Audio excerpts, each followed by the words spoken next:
ICC champions trophy ఫైనల్కు count down మొదలైంది. ఆదివారం దుబాయ్ వేదికగా జరిగే టైటిల్ పోరులో భారత్ న్యూజిలాండ్ జట్లు తలపడనున్నాయి. ఈ మెగా టోర్నీలో టీమిండియా ఓటమి లేకుండా ఫైనల్స్కు చేరుకోగా న్యూజిలాండ్ జట్టు భారత్ చేతిలో పరాజయం పాలైంది. న్యూజిలాండ్ జట్టు బ్యాటింగ్, బౌలింగ్ రెండింటిలోనూ బలంగా ఉంది. న్యూజిలాండ్ జట్టులో కూడా 4 అద్భుతమైన స్పిన్ బౌలర్లు ఉన్నారు. న్యూజిలాండ్ ఆటగాళ్లు కూడా బ్యాటింగ్లో రచ్చిపోయి ఆడుతున్నారు. ఈ క్రమంలో ఫైనల్ మ్యాచ్ ఆసక్తికరంగా సాగనుంది.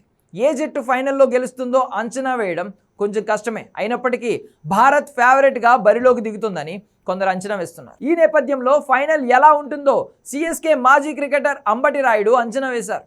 ఫైనల్ భారత్కు సవాలుగా ఉంటుందనడంలో ఎటువంటి సందేహం లేదన్నాడు. 2 జట్లు బలంగా ఉన్నందున ఈ మ్యాచ్ అభిమానులకు మంచి క్రికెట్ విందు అందిస్తుందని అంబటి రాయుడు చెప్పాడు.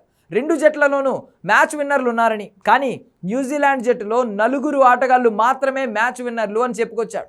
అదే సమయంలో భారత జట్టులో మొత్తం 11 మంది ఆటగాళ్లు మ్యాచ్ విన్నర్లేనని విశ్లేషించాడు. ఇది భారత జట్టు గెలిచేందుకు మంచి అవకాశాన్ని ఇవ్వబోతోందని రాయుడు చెప్పాడు. కానీ న్యూజిలాండ్ కెప్టెన్ శాంటర్న్ భారత్ను ఇబ్బంది పెడతాడని అంచనా వేశాడు. శాంటర్న్ తన బౌలింగ్తో ముఖ్యమైన వికెట్లు తీస్తాడని, భారత ఆటగాళ్ళని చాలా ఒత్తిడికి గురిచేస్తాడు అన్నాడు. అయితే భారత జట్టులో విరాట్ కోహ్లీ వంటి గొప్ప ఆటగాళ్లు ఉన్నారని, భారత జట్టులోని సీనియర్లు న్యూజిలాండ్ బౌలింగ్ను అద్భుతంగా ఎదుర్కొంటారు అన్నాడు. కాగా సెమీస్లో భారత్ ఆస్ట్రేలియాను ఓడించింది. స్టార్ క్రికెటర్ విరాట్ కోహ్లీ ఫైనల్కు ముందు ఫామ్లోకి రావడం భారత్కు అడ్వాంటేజ్గా చెప్పొచ్చు. అటు కివీస్ కూడా సెమీస్లో సౌత్ ఆఫ్రికాను చిత్తు చేసింది. Kane Williamson, Rachin Ravindra, Daryl Mitchell అదరగొడుతున్నారు. అయితే 2000 ఎడిషన్ ఛాంపియన్స్ ట్రోఫీ ఫైనల్ ఓటమికి రివెంజ్ తీర్చుకునేందుకు ఇదే సరైన సమయమని భారత్ ఫ్యాన్స్ ఎదురు చూస్తున్నారు.